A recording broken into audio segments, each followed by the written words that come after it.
Câu chuyện bắt đầu hơn 2.000 năm trước tại một ngôi làng nhỏ tên là Bethlehem, thuộc vùng đất Do Thái, ngày nay là Palestine. Bầu trời u ám, lặng gió, chỉ có vài vì sao cố gắng len lỏi qua mây mù như những con mắt thầm lặng đang dõi theo một điều gì đó thiêng liêng sắp xảy ra. Không ai biết rằng nơi chuồng súc vật hôi hám và đơn sơ nhất ở rìa làng kia, một người phụ nữ đang đau đớn vượt cạn. Không có y sĩ, không có ánh đèn, chỉ có ánh lửa leo lét từ một chiếc đèn dầu nhỏ và hơi thở ấm áp của súc vật xung quanh. Maria, một cô gái trẻ, gương mặt thanh khiết nhưng đôi mắt lúc này đẫm lệ và mệt mỏi. Bên cạnh nàng là Giêsu, người đàn ông lặng lẽ, vững chãi, đang cố gắng giữ bình tĩnh dù trái tim ông cuộn trào những lo lắng. Không ai trong họ là người đặc biệt theo tiêu chuẩn thế gian, không ngai vàng, không huyết thống quý tộc. Chỉ là hai con người khiêm nhường, nhưng đang cưu mang một sứ mệnh vượt khỏi mọi hiểu biết của loài người. Và rồi, trong khoảnh khắc tĩnh lặng giữa đêm tối đó, một tiếng khóc cất lên. Không vang dội, không oai hùng, mà mong manh như cơn gió nhẹ thổi qua khe núi. Nhưng trong tiếng khóc ấy, là lời chào đầu tiên của ánh sáng với thế giới tăm tối này. Một đứa trẻ ra đời bọc trong khăn vải thô, đặt nằm trong máng cỏ, chiếc nôi đơn sơ nhất mà nhân loại từng dành cho một vị vua.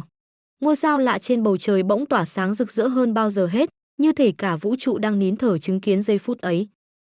Ba người lạ từ phương Đông, những nhà chiêm tinh theo dấu sao, đã vượt hàng trăm dặm đường chỉ để cúi đầu trước hài nhi này. Họ không mang theo vũ khí, mà mang vàng cho vị vua, nhũ hương, cho đấng thánh, và mộc dược, cho số phận khổ nạn đang chờ phía trước.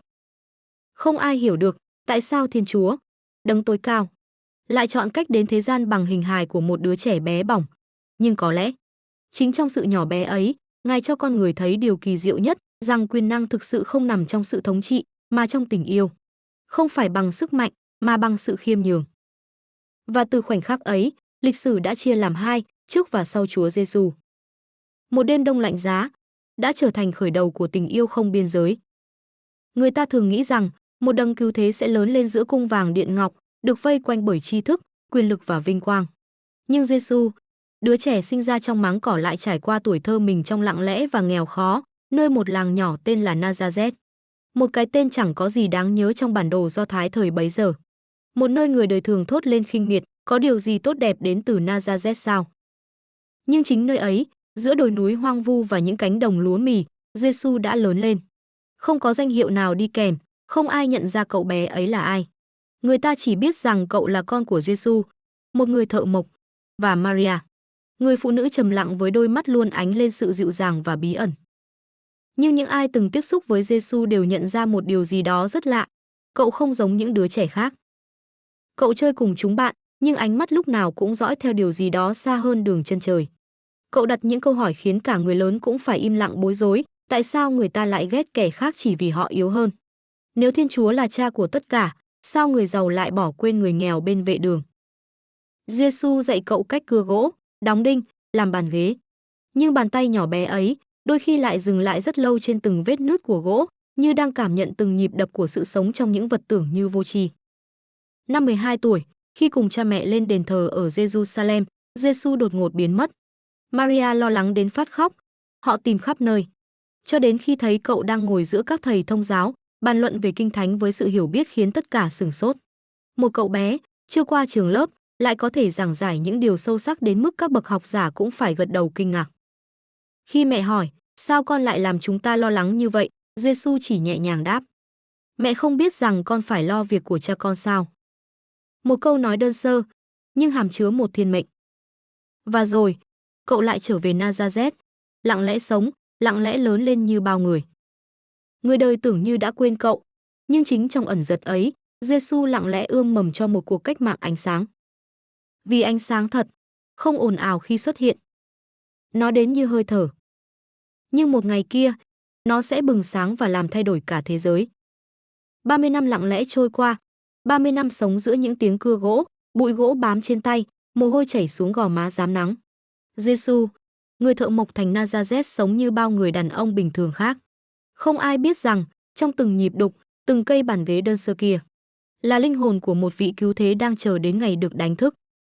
Và rồi, ngày ấy đến. Đó là một buổi sáng trời xanh lặng, nơi dòng sông Giođan cuộn chảy giữa vùng hoang mạc khô cằn. Dân chúng từ khắp nơi đổ về để nghe lời giảng dạy của một người mang gia thú, sống giữa hoang dã, Gioan Tẩy Giả.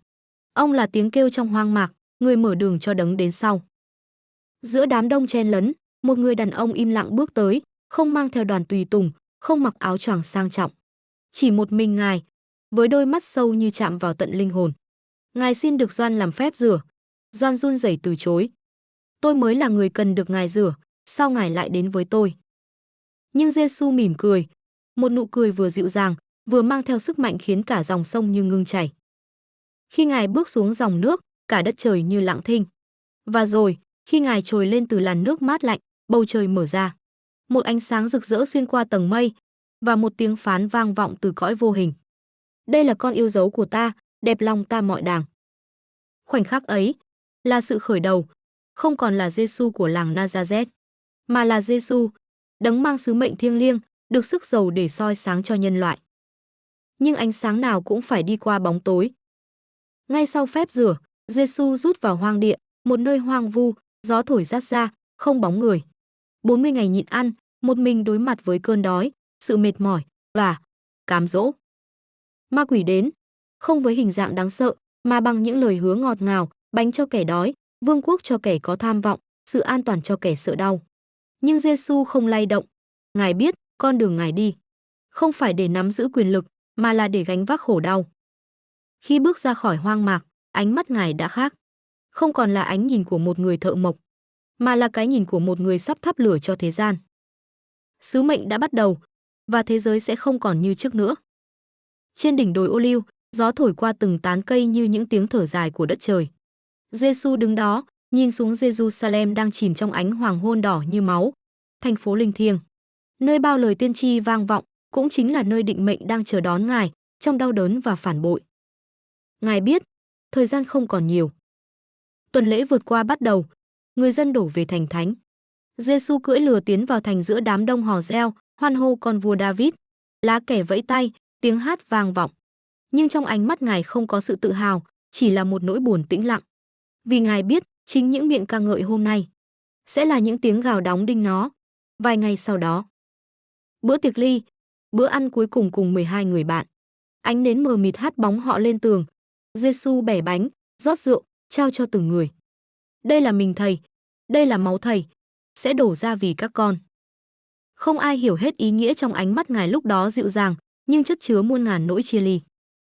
Đêm xuống, vườn Gethsemane lặng lẽ, Giêsu quỳ gối, mồ hôi rịn ra như máu. Lạy Cha, nếu có thể, xin cất chén này khỏi con. Nhưng xin đừng theo ý con, mà theo ý Cha. Lời cầu nguyện xé lòng của một con người biết trước nỗi đau sắp đến, nhưng vẫn chọn vâng phục. Tiếng bước chân, gươm sáng loáng, và nụ hôn phản bội của Judas đặt lên má ngài như lưỡi dao lạnh lùng. Đấng cứu thế, bị bắt như một kẻ phạm tội. Bị nhạo báng, đánh đập, đội mão gai, và bị lôi ra trước đám đông như trò cười cho thế gian. Cuối cùng, là con đường thập giá. Ngài khuỵu ngã dưới sức nặng cây gỗ và lòng người. Dân chúng gào thét, binh lính quất roi.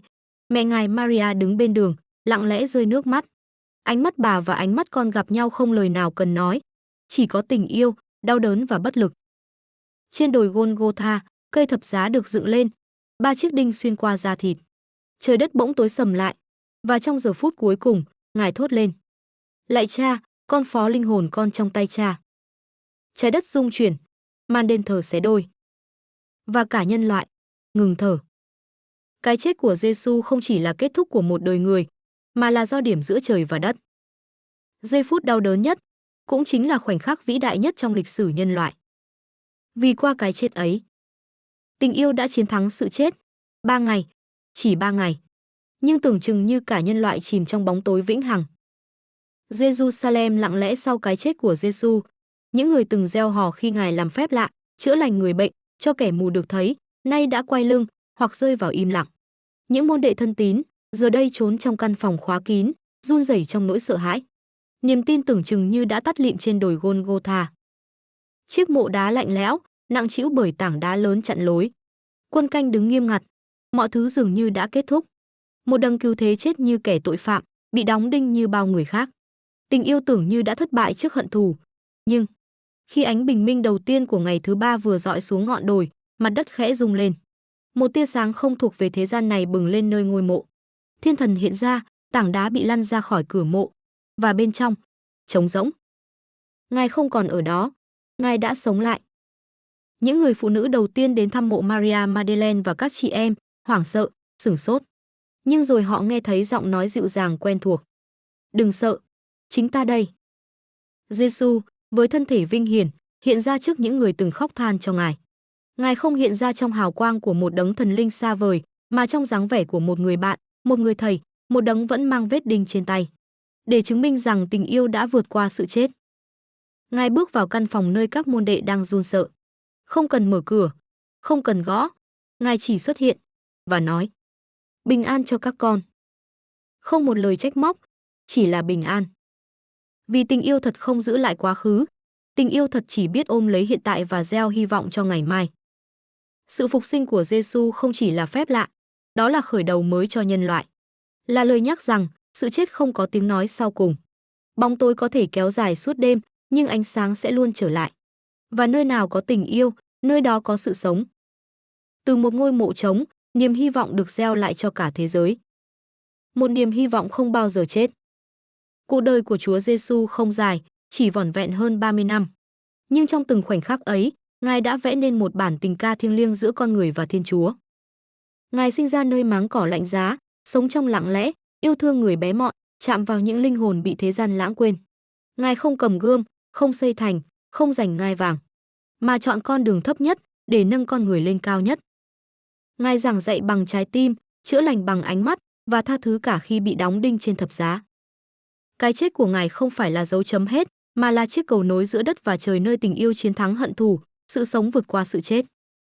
Cuộc đời của Ngài là ánh sáng cho kẻ lạc lối, là hy vọng cho người tuyệt vọng, là câu trả lời cho những linh hồn khát khao một tình yêu không bao giờ tàn. Vì Ngài đã sống, để chúng ta được sống.